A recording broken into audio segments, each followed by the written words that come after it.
pendeta, bu pendeta, majelis yang betul-betul menerapkan dan patuh terhadap protokol kesehatan. Hingga hari ini kita merasakan kita boleh beraktivitas tanpa menimbulkan trauma.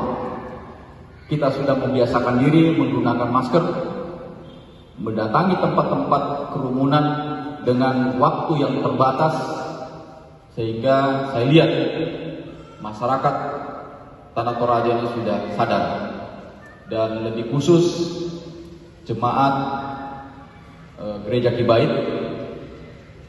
Inilah yang saya mengapresiasi tinggi karena masih tetap patuh terhadap protokol kesehatan, baik di gereja dalam jaga jarak, terus kemudian adanya cuci tangan dan sebagainya. Yang terpenting adalah tata ibadah itu betul-betul dipatuhi. Saya kenapa gereja di sini? Karena saya menikmati. Saya bisa beribadah dengan keikhlasan, dengan rasa bersyukur saya. Kalau di tempat lain saya sudah pernah gereja,